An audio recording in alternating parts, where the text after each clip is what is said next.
Om Shanti 5 April 2025 प्रातः मुरली शिव भगवान मधुर महावाक्य।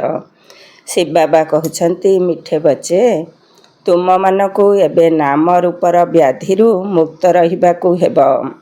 कौनसी ओलटा खाता जमा करिबार नाही, एकमात्र बाबांकर स्मृति रे रहिबार अछि। तुम मानकु एबे नाम रूपर व्याधि मुक्त रहिबाकु हेब। कौनसी ओलटा खाता जमा करिबार नाही, एकमात्र बाबांकर स्मृति रे रहिबार अछि। प्रश्न, भाग्यवान संतान माने केउ मुख्य पुरुषार्थ द्वारा निजर भाग्य गढ़ी थांती? भाग्यवान संतान माने केउ मुख्य पुरुषार्थ द्वारा निजर भाग्य गढ़ी थांती? उत्तर, भाग्यवान संतान माने समस्तंकु सुख देबार पुरुषार्थ करिथांती। मन वचन कर्म रे काहाकु दुख दियंती नाही। समस्तंक सहित शांतिपूर्ण व्यवहार करिथांती। तेणु सेमानकर भाग्य जमा होई चाले। एहा हेउछि तुमर ईश्वरीय विद्यार्थी जीवन। तुम मानकु एबे माया ठारू हारिबार नाही, अपार खुशी रे रहिबार अछि। गीत, तुम्ही हो माता पिता तुम्ही हो। ओम शांति। समस्त संतान माने एबे मुरली शुणुछंती। जेउ सबु स्थान को मुरली जाउछि समस्ते जानिछंती जे जहाँकर महिमार गायन करा जाउछि से कौनसी साकार नुहति, ताहा हेला निराकारंकर महिमा। निराकार साकारंक द्वारा एबे सम्मुखरे मुरली शुणाउछंती। एभଳି ମଧ୍ୟ कहिबे, एबे आमे आत्मा तांकु सम्मुखरे देखुछु। आत्मा बहुत सूक्ष्म अटे, ଯାହାକି ଏହି ଆଖି ଦ୍ୱାରା ଦେଖାଯାଇ ନଥାଏ। ଭକ୍ତି ମାର୍ଗରେ ମଧ୍ୟ ଜାଣିଥାନ୍ତି ଯେ ଆମେ ସବୁ ଆତ୍ମା ବହୁତ ସୂକ୍ଷ୍ମ ଅଟୁ, କିନ୍ତୁ ପୁରା ରହସ୍ୟ ବୁଦ୍ଧିରେ ନାହିଁ ଯେ ଆତ୍ମା କ'ଣ। ପରମାତ୍ମାକୁ ମନେ ପକାଇଥାନ୍ତି, କିନ୍ତୁ ସିଏ କ'ଣ ଏକଥା ଦୁନିଆରେ କେହି ବି ଜାଣିନାହାନ୍ତି। ତୁମେ ମଧ୍ୟ ଜାଣିନଥିଲ। ଏବେ ତୁମ ସନ୍ତାନମାନଙ୍କର ନିଶ୍ଚୟ ରହିଛି ଯେ ଇଏ କୌଣସି ଲୌକିକ ଶିକ୍ଷକ ଅଥବା ସମ୍ବନ୍ଧୀ ନୁହନ୍ତି। ଯେପରି ସୃଷ୍ଟିରେ ଅନ୍ୟ ମନୁଷ୍ୟମାନେ ଅଛନ୍ତି, ସେହିପରି ଏହି ଦାଦା ମଧ୍ୟ ଥିଲେ। ତୁମେ ଯେତେବେଳେ ମହିମା ଗାଉଥିଲ ତୁମୈବ ମାତାଶ୍ଚ ପିତା ତୁମୈବ, ସେତେବେଳେ ଭାବୁଥିଲ ବୋଧହୁଏ ଉପରେ କେହି ଜଣେ ଅଛନ୍ତି। ଏବେ ତ ବାବା କହୁଛନ୍ତି ମୁଁ ଏହାଙ୍କ ଶରୀର ମଧ୍ୟରେ ପ୍ରବେଶ କରିଛି। ମୁଁ ହେଉଛି ସେହି ଏହାଙ୍କ ମଧ୍ୟରେ ରହିଛି। ଆଗରୁ ବହୁତ ସ୍ନେହର ସହିତ ଭଗବାନଙ୍କ ମହିମା ଗାନ କରୁଥିଲେ ଏବଂ ଡରୁଥିଲେ ମଧ୍ୟ। ଏବେ ସେ ଏହାଙ୍କ ଶରୀରରେ ଆସିଛନ୍ତି। ଯିଏ ନିରାକାର ଥିଲେ ସେ ଏବେ ସାକାର ଶରୀରକୁ ଆସିଛନ୍ତି। ସେ ହିଁ ପିଲାମାନଙ୍କୁ ଶିକ୍ଷା ଦେଉଛନ୍ତି। ଦୁନିଆରେ କେହି ଜାଣିନାହାନ୍ତି ଯେ ସେ କ'ଣ ଶିଖାଉଛନ୍ତି। ସେମାନେ ତ ଗୀତାର ଭଗବାନ ଶ୍ରୀକୃଷ୍ଣଙ୍କୁ ବୋଲି ଭାବୁଛନ୍ତି। କହୁଛନ୍ତି ସିଏ ରାଜଯୋଗ ଶିଖାଉଛନ୍ତି। ଆଚ୍ଛା, ବାକି ବାବା ଆସି କ'ଣ କରୁଛନ୍ତି? ଯଦିଓ ଗାଉଥିଲେ ତୁମେ ମାତା ପିତା, କିନ୍ତୁ ତାଙ୍କଠାରୁ କ'ଣ ମିଳିଥାଏ ଆଉ କେବେ ମିଳିଥାଏ ଏକଥା କିଛି ଜାଣିନାହାନ୍ତି। ସେମାନେ ଗୀତା ଶୁଣି ଭାବୁଥିଲେ ଯେ ଶ୍ରୀକୃଷ୍ଣଙ୍କ ଦ୍ୱାରା ରାଜଯୋଗ ଶିଖିଥିଲେ, ପୁଣି ସେ କେବେ ଆସି ଶିଖାଇବେ। ସେ ମଧ୍ୟ ଧ୍ୟାନରେ ଆସୁଥିବେ। ବର୍ତ୍ତମାନ ଏହା ସେହି ମହାଭାରତ ଲଢ଼େଇର ସମୟ। ତେଣୁ ନିଶ୍ଚୟ ଶ୍ରୀକୃଷ୍ଣଙ୍କର ସମୟ ହୋଇଥିବ। ତେବେ ନିଶ୍ଚୟ ସେହି ଇତିହାସ ଭୂଗୋଳ ରିପିଟ୍ ବା ପୁନରାବୃତ୍ତି ହେବା ଦରକାର। ଦିନକୁ ଦିନ ବୁଝିବାକୁ ଚାଲିବେ, ଶେଷରେ ସବୁ ବୁଝିଯିବେ। ନିଶ୍ଚୟ ଗୀତାର ଭଗବାନ ଏବେ ହେବା ଦରକାର। ବାସ୍ତବରେ ମହାଭାରତ ଲଢ଼େଇ ମଧ୍ୟ ଏବେ ଦେଖିବାକୁ ମିଳୁଛି। ତେବେ ନିଶ୍ଚୟ ଏହି ଦୁନିଆର ବିନାଶ ହେବ। ଚିତ୍ରରେ ଦେଖାଇଛନ୍ତି ପାଣ୍ଡବ ପାହାଡ଼ ଉପରକୁ ଚାଲିଗଲେ। ତେଣୁ ସେମାନଙ୍କ ବୁଦ୍ଧିରେ ଆସୁଥିବ ବାସ୍ତବରେ ବିନାଶ ସମ୍ମୁଖରେ ଦଣ୍ଡାୟମାନ। ତେବେ କୃଷ୍ଣ କେଉଁଠାରେ ଅଛନ୍ତି? ସେମାନେ ଖୋଜି ଚାଲିବେ। ଯେତେବେଳେ ତୁମଠାରୁ ଶୁଣିବେ ଯେ ଗୀତାର ଭଗବାନ ଶ୍ରୀକୃଷ୍ଣ ନୁହନ୍ତି, ଶିବ ଅଟନ୍ତି, ଏକଥା ତୁମଠାରୁ ଶୁଣିବା ପର୍ଯ୍ୟନ୍ତ ସେମାନେ ଖୋଜି ଚାଲିବେ। ଏକଥା ତୁମମାନଙ୍କ ବ୍ୟତୀତ ଦୁନିଆରେ ଆଉ କେହି ହେଲେ କହିପାରିବେ ନାହିଁ। ଯଦି ଏବେ ଗୀତାର ଭଗବାନ ରାଜଯୋଗ ଶିଖାଇଥିଲେ, ତେବେ ଏଥିରୁ ସିଦ୍ଧ ହେଉଛି କି ନିଶ୍ଚିତ ଭାବରେ ସେ ନରରୁ ନାରାୟଣ କରାଇଥିଲେ। ତୁମେ ସନ୍ତାନମାନେ ଜାଣିଛ, ଭଗବାନ ଆମକୁ ପାଠ ପଢ଼ାଉଛନ୍ତି। ବାସ୍ତବରେ ସିଏ ଆମମାନଙ୍କୁ ନରରୁ ନାରାୟଣ କରୁଛନ୍ତି। ସ୍ୱର୍ଗରେ ଏହି ଲକ୍ଷ୍ମୀ ନାରାୟଣଙ୍କର ରାଜ୍ୟ ଥିଲା ନା, ଯାହାକି ଏବେ ନାହିଁ। ତ ନାରାୟଣ ବି ନାହାନ୍ତି କିମ୍ବା ଦେବତାମାନେ ମଧ୍ୟ ନାହାନ୍ତି। ସେମାନଙ୍କର କେବଳ ଚିତ୍ର ରହିଛି, ଯେଉଁଥିରୁ ବୁଝି ହେଉଛି ଯେ ସେମାନେ ଏଠାରେ ଜନ୍ମ ନେଇକରି ଯାଇଛନ୍ତି। ଏବେ ତୁମେ ଜାଣୁଛ ଏମାନଙ୍କୁ ଆସିବାର କେତେ ବର୍ଷ ହେଲାଣି। ତୁମକୁ ସଠିକ୍ ଭାବେ ଜଣାଅଛି, ଆଜିଠାରୁ 5000 ବର୍ଷ ପୂର୍ବରୁ ଏହାଙ୍କର ରାଜ୍ୟ ଥିଲା। ବର୍ତ୍ତମାନ ହେଉଛି ଅନ୍ତିମ ସମୟ। ଏବେ ଲଢ଼େଇ ମଧ୍ୟ ସମ୍ମୁଖରେ ଉପସ୍ଥିତ। ତୁମେ ଜାଣିଛ, ବାବା ଆମକୁ ପାଠ ପଢ଼ାଉଛନ୍ତି। ସମସ୍ତ ସେଣ୍ଟରମାନଙ୍କରେ ପଢ଼ିବା ସହିତ ପଢ଼ାଉଛନ୍ତି ମଧ୍ୟ। ପଢ଼ାଇବାର ଯୁକ୍ତି ମଧ୍ୟ ବହୁତ ଭଲ। ଚିତ୍ର ଦ୍ୱାରା ତୁମେମାନେ ଭଲ ଭାବରେ ଏକଥା ବୁଝାଇ ପାରିବ। ମୁଖ୍ୟ କଥା ହେଉଛି, ଗୀତାର ଭଗବାନ ଶିବ ନା ଶ୍ରୀକୃଷ୍ଣ? ଫରକ ତ ବହୁତ ରହିଛି ନା। ସଦ୍ଗତି ଦାତା, ସ୍ୱର୍ଗର ସ୍ଥାପନା କର୍ତ୍ତା ଅଥବା ଆଦି ସନାତନ ଦେବୀ ଦେବତା ଧର୍ମର ପୁନଃ ସ୍ଥାପନା କରିବା ବାଲା ଶିବ ନା ଶ୍ରୀକୃଷ୍ଣ? ମୁଖ୍ୟ ହେଉଛି ତିନୋଟି କଥାର ଫଇସଲା। ଏହା ଉପରେ ହିଁ ଅଧିକ ଜୋର ଦେଇଥାନ୍ତି। ଯଦିଓ ମତାମତ ଲେଖି ଦେଉଛନ୍ତି କି ଏହା ବହୁତ ଭଲ, କିନ୍ତୁ ଏହାଦ୍ୱାରା କିଛି ଫାଇଦା ନାହିଁ। ତୁମର ଯେଉଁ ମୁଖ୍ୟ କଥା ତା ଉପରେ ଜୋର ଦେବାକୁ ହେବ। ଏଥିରେ ହିଁ ତୁମର ବିଜୟ ରହିଛି। ତୁମେ ସିଦ୍ଧ କରି କହୁଛ, ଭଗବାନ ହେଉଛନ୍ତି ଏକ। ଏପରି ନୁହେଁ ଯେ ଯେଉଁମାନେ ଗୀତା ଶୁଣାଉଛନ୍ତି ସେମାନେ ମଧ୍ୟ ଭଗବାନ ହୋଇଯିବେ। ଭଗବାନ ଏହି ରାଜଯୋଗ ଏବଂ ଜ୍ଞାନ ଦ୍ୱାରା ଦେବୀ ଦେବତା ଧର୍ମର ସ୍ଥାପନା କରିଥିଲେ। ବାବା ବୁଝାଉଛନ୍ତି, ପିଲାମାନଙ୍କ ଉପରେ ମାୟାର ଆକ୍ରମଣ ହେଉଛି। ବର୍ତ୍ତମାନ ପର୍ଯ୍ୟନ୍ତ କେହି କର୍ମାତୀତ ଅବସ୍ଥାକୁ ପ୍ରାପ୍ତ କରିନାହାନ୍ତି। ପୁରୁଷାର୍ଥ କରି କରି ଶେଷରେ ତୁମେ ଏକ ବାବାଙ୍କର ସ୍ମୃତିରେ ରହି ସର୍ବଦା ହର୍ଷିତ ହୋଇ ରହିବ। କୌଣସି ଦୁଃଖର ଛାୟା ଆସିବ ନାହିଁ। ଏବେ ତ ମୁଣ୍ଡ ଉପରେ ପାପର ବୋଝ ବହୁତ ରହିଛି। ତାହା ଯୋଗ ବଳ ଦ୍ୱାରା ହିଁ ନଷ୍ଟ ହେବ। ସେଥିପାଇଁ ବାବା ପୁରୁଷାର୍ଥର ଭିନ୍ନ ଭିନ୍ନ ଉପାୟ ବତାଉଛନ୍ତି। ତେବେ ଯୋଗ ଦ୍ୱାରା ହିଁ ପାପ କଟିବ। ଏମିତି ବହୁତ ବୁଦ୍ଧିହୀନ ଅଛନ୍ତି, ଯେଉଁମାନେ ଯୋଗଯୁକ୍ତ ହୋଇ ନ ରହିବା କାରଣରୁ ନାମ ରୂପରେ ବାନ୍ଧି ହୋଇ ଯାଉଛନ୍ତି। ସେମାନଙ୍କୁ ହର୍ଷିତ ମୁଖ ହୋଇ କାହାକୁ ଜ୍ଞାନ ବୁଝାଇବା ମଧ୍ୟ କଷ୍ଟକର ହେଉଛି। ଆଜି କାହାକୁ ବୁଝାଇଲେ କାଲି ପୁଣି ଶ୍ୱାସରୁଦ୍ଧ ହୋଇ ଖୁସି ହଜିଯାଉଛି। ତେବେ ବୁଝିଯିବା ଦରକାର ଯେ ଆମ ଉପରେ ମାୟାର ଏପରି ଆକ୍ରମଣ ହେଉଛି। ସେଥିପାଇଁ ସଦାସର୍ବଦା ବାବାଙ୍କୁ ମନେ ପକାଇବାକୁ ହେବ। ବାକି କାନ୍ଦିବା ଅଥବା ବ୍ୟତିବ୍ୟସ୍ତ ହେବା ଉଚିତ ନୁହେଁ।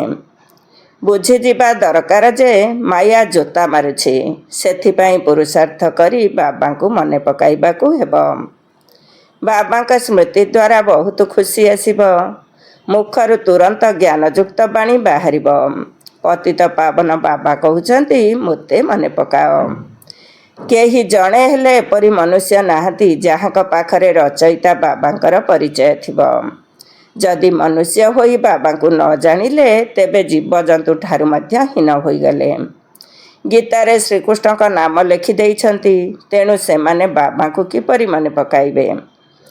ଏହା ଏକ ବହୁତ ବଡ଼ ଭୁଲ ଅଟେ, ଯେଉଁ ବିଷୟରେ ତୁମମାନଙ୍କୁ ବୁଝାଇବାକୁ ହେବ। ଗୀତାର ଭଗବାନ ହେଉଛନ୍ତି ଶିବ ବାବା। ସେ ହିଁ ସମ୍ପତ୍ତି ଦେଉଛନ୍ତି। ସେ ହିଁ ମୁକ୍ତି, ଜୀବନ ମୁକ୍ତି ଦାତା ଅଟନ୍ତି। ଅନ୍ୟ ଧର୍ମାବଲମ୍ବୀମାନଙ୍କ ବୁଦ୍ଧିରେ ଏକଥା ରହିବ ନାହିଁ। ସେମାନେ ତ ନିଜ ନିଜର ହିସାବ କିତାବ ଚୁକ୍ତ କରି ଘରକୁ ଚାଲିଯିବେ। ଶେଷ ସମୟରେ ଅଳ୍ପ ପରିଚୟ ମିଳିଲେ ମଧ୍ୟ ନିଜ ଧର୍ମକୁ ଚାଲିଯିବେ। ତୁମକୁ ବାବା ବୁଝାଉଛନ୍ତି, ତୁମେମାନେ ଦେବତା ଥିଲ। ଏବେ ପୁଣି ବାବାଙ୍କୁ ମନେ ପକାଇଲେ ତୁମେ ଦେବୀ ଦେବତା ହୋଇଯିବ। ବିକର୍ମ ମଧ୍ୟ ବିନାଶ ହୋଇଯିବ। ତଥାପି ମଧ୍ୟ ଓଲଟା ସିଧା ଧନ୍ଦା କରୁଛନ୍ତି। ବାବାଙ୍କୁ ଲେଖୁଛନ୍ତି, ଆଜି ଆମର ଅବସ୍ଥା ଝାଉଁଳି ଯାଇଛି। ବାବାଙ୍କୁ ମନେ ପକାଇ ନାହୁଁ। ତେବେ ଯୋଗ ନ କରିଲେ ନିଶ୍ଚୟ ଝାଉଳି ପଡ଼ିବ। ଏହା ହେଉଛି ହିଁ ମୁର୍ଦ୍ଦାରମାନଙ୍କର ଦୁନିଆ। ଏଠାରେ ସମସ୍ତେ ମରି ପଡ଼ିଛନ୍ତି। ତୁମେ ବାବାଙ୍କର ହୋଇଛ। ତେଣୁ ତୁମମାନଙ୍କ ପ୍ରତି ବାବାଙ୍କର ଆଦେଶ ହେଲା, ମୋତେ ମନେ ପକାଇଲେ ବିକର୍ମ ବିନାଶ ହୋଇଯିବ। ଏହି ଶରୀର ପୁରୁଣା ତମ ପ୍ରଧାନ ଅଟେ। ତେଣୁ ଶେଷ ପର୍ଯ୍ୟନ୍ତ କିଛି ନା କିଛି ହୋଇଚାଲିବ। ଯେ ପର୍ଯ୍ୟନ୍ତ ବାବାଙ୍କ ସ୍ମୃତିରେ ରହି କର୍ମାତୀତ ଅବସ୍ଥାକୁ ନ ପାଇଛ, ସେ ପର୍ଯ୍ୟନ୍ତ ମାୟା ହଲଚଲ କରୁଥିବ, କାହାକୁ ହେଲେ ବି ଛାଡ଼ିବ ନାହିଁ। ତେଣୁ ନିଜକୁ ଯାଞ୍ଚ କରିବା ଦରକାର ଯେ ମାୟା କିପରି ଧକ୍କା ଖୁଆଉଛି। ଭଗବାନ ଆମକୁ ପାଠ ପଢ଼ାଉଛନ୍ତି, ଏକଥା ଭୁଲିବା ଉଚିତ ନୁହେଁ। ଆତ୍ମା କହୁଛି, ଆମ ପ୍ରାଣଠାରୁ ପ୍ରିୟ ହେଉଛନ୍ତି ବାବା। ଏପରି ବାବାଙ୍କୁ ପୁଣି ତୁମେ ଭୁଲି ଯାଉଛ କାହିଁକି? ବାବା ଧନ ଦେଉଛନ୍ତି ଦାନ କରିବା ପାଇଁ। ପ୍ରଦର୍ଶନୀ ମେଳାରେ ତୁମେ ବହୁତଙ୍କୁ ସେହି ଜ୍ଞାନ ଧନ ଦାନ କରିପାରିବ। ନିଜେ ହିଁ ସଉକର ସହିତ ଦୌଡ଼ିବା ଦରକାର। ଏବେ ତ ବାବାଙ୍କୁ ସାବଧାନ କରିବାକୁ ପଡ଼ୁଛି। ଯାଇ ଅନ୍ୟମାନଙ୍କୁ ବୁଝାଅ। ଏଥିରେ ମଧ୍ୟ ନିଜେ ଭଲ ଭାବରେ ବୁଝିଥିବା ଦରକାର। ଯଦି ଦେହ ଅଭିମାନ ଥିବ, ତେବେ କାହାକୁ ତୀର ଲାଗିବ ନାହିଁ। ଅନେକ ପ୍ରକାରର ତରବାରୀ ମଧ୍ୟ ଥାଏ ନା। ତୁମର ଯୋଗ ବଳର ତରବାରୀ ବା ଖଣ୍ଡା ମଧ୍ୟ ବହୁତ ତୀକ୍ଷ୍ଣ ହେବା ଦରକାର। ସେବାର ଉଲ୍ଲାସ ମଧ୍ୟ ଥିବା ଦରକାର। ବହୁତଙ୍କର କଲ୍ୟାଣ କରିବି। ବାବାଙ୍କୁ ମନେ ପକାଇବାର ଏପରି ଅଭ୍ୟାସ ହୋଇଯିବା ଦରକାର, ଯେପରି ଶେଷ ସମୟରେ ଏକମାତ୍ର ବାବାଙ୍କ ବ୍ୟତୀତ ଆଉ କାହାର ସ୍ମୃତି ନ ଆସିବ। ତେବେ ଯାଇ ତୁମେ ରାଜତ୍ୱର ପଦ ପ୍ରାପ୍ତ କରିପାରିବ। ଶେଷ ସମୟରେ ଅଲପ ଅର୍ଥାତ୍ ବାବା ଏବଂ ନାରାୟଣକୁ ମଧ୍ୟ ସ୍ମରଣ କରିବା ଦରକାର। ବାବା ଏବଂ ବର୍ଷାକୁ ହିଁ ମନେ ପକାଇବାକୁ ହେବ। କିନ୍ତୁ ମାୟା ମଧ୍ୟ କମ୍ ନୁହେଁ। ଅନେକ ପିଲା କଞ୍ଚା ହୋଇ ରହିଯାଉଛନ୍ତି। କାହାର ନାମ ରୂପରେ ଫସିଗଲେ ଓଲଟା କର୍ମର ଖାତା ଜମା ହୋଇଥାଏ। ପରସ୍ପରକୁ ପ୍ରାଇଭେଟ୍ ଚିଠି ଲେଖିଥାନ୍ତି। ଦେହଧାରୀଙ୍କ ସହିତ ପ୍ରୀତି ହୋଇଗଲେ ଓଲଟା କର୍ମର ଖାତା ହୋଇଯାଇଥାଏ।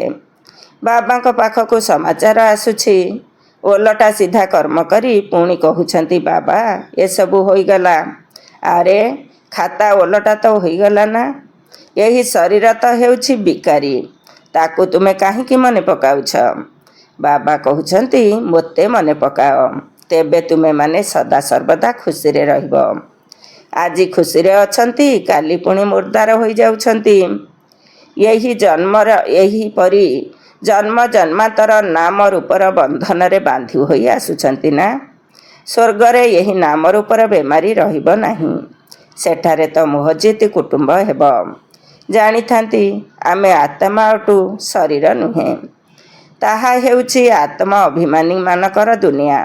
ଏହା ହେଉଛି ଦେହ ଅଭିମାନୀମାନଙ୍କର ଦୁନିଆ। ପୁଣି ଅଧାକଳ୍ପ ତୁମେ ଦେହୀ ଅଭିମାନୀ ହୋଇଯାଉଛ। ଏବେ ବାବା କହୁଛନ୍ତି, ଦେହ ଅଭିମାନ ତ୍ୟାଗ କର। ଦେହୀ ଅଭିମାନୀ ହେବା ଦ୍ୱାରା ବହୁତ ମିଠା ଶୀତଳ ହୋଇଯିବ। କିନ୍ତୁ ଏପରି ବହୁତ କମ୍ ଅଛନ୍ତି।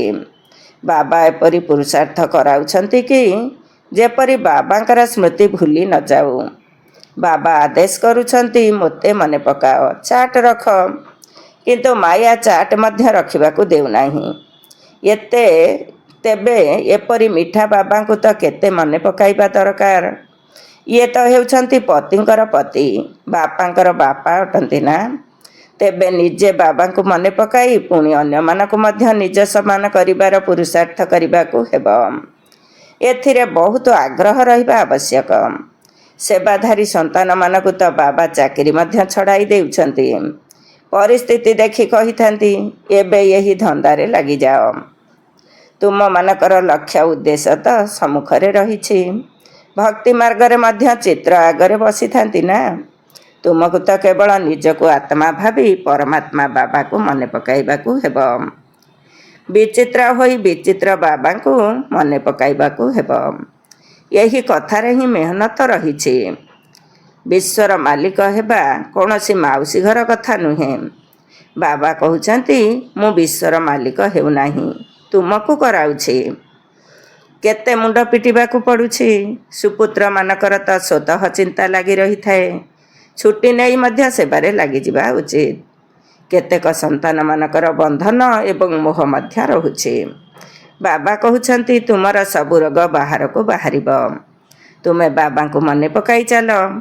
ମାୟା ତୁମକୁ ହଟାଇବାକୁ ଚେଷ୍ଟା କରୁଛି। ଯୋଗ ହିଁ ହେଉଛି ମୁଖ୍ୟ। ରଚୟିତା ଏବଂ ରଚନାର ଆଦି ମଧ୍ୟ ଅନ୍ତର ଜ୍ଞାନ ମିଳିଲା। ବାକି ଆଉ କ'ଣ ଦରକାର? ଭାଗ୍ୟବାନ ସନ୍ତାନମାନେ ସମସ୍ତଙ୍କୁ ସୁଖ ଦେବାର ପୁରୁଷାର୍ଥ କରୁଛନ୍ତି। ମନ ବଚନ କର୍ମରେ କାହାକୁ ଦୁଃଖ ଦେଉନାହାନ୍ତି। ଶୀତଳ ହୋଇ ଚାଲୁଥିବାରୁ ଭାଗ୍ୟ ବଢ଼ି ବଢ଼ି ଚାଲିଥାଏ। ଯଦି ଜ୍ଞାନ କେହି ବୁଝୁନାହାନ୍ତି ତେବେ ବୁଝାଯାଉଛି ଏହାଙ୍କ ଭାଗ୍ୟରେ ନାହିଁ। ଯାହାଙ୍କ ଭାଗ୍ୟରେ ଅଛି ସେ ଭଲ ଭାବରେ ଶୁଣୁଛନ୍ତି, ଅନୁଭବ ମଧ୍ୟ ଶୁଣାଉଛନ୍ତି ନା। କ'ଣ କ'ଣ କରୁଥିଲେ ଏବେ ଜଣାପଡ଼ୁଛି। ଯାହା କିଛି କରିଛ ତାହା ଦ୍ୱାରା କେବଳ ଦୁର୍ଗତି ହିଁ ହୋଇଛି। ବାବାଙ୍କୁ ମନେ ପକାଇଲେ ସଦ୍ଗତି ପାଇବ। ତେବେ ବହୁତ ମୁସ୍କିଲରେ କେହି ଘଣ୍ଟାଏ ଅଧଘଣ୍ଟା ଯୋଗ କରୁଥିବେ, ନଚେତ ଢୁଳାଉଥିବେ। ବାବା କହୁଛନ୍ତି ଅଧା କଳ୍ପ ହେବ ଏଣେ ତେଣେ ଘୁରି ବୁଲିଲ, ଏବେ ବାବା ମିଳିଛନ୍ତି। ତୁମର ଏହା ବିଦ୍ୟାର୍ଥୀ ଜୀବନ ଅଟେ, ତେଣୁ ଖୁସିରେ ରହିବା ଦରକାର ନା। କିନ୍ତୁ ବାବାଙ୍କୁ ବାରମ୍ବାର ଭୁଲି ଯାଉଛନ୍ତି। ବାବା କହୁଛନ୍ତି ତୁମେ ହେଉଛ କର୍ମଯୋଗୀ।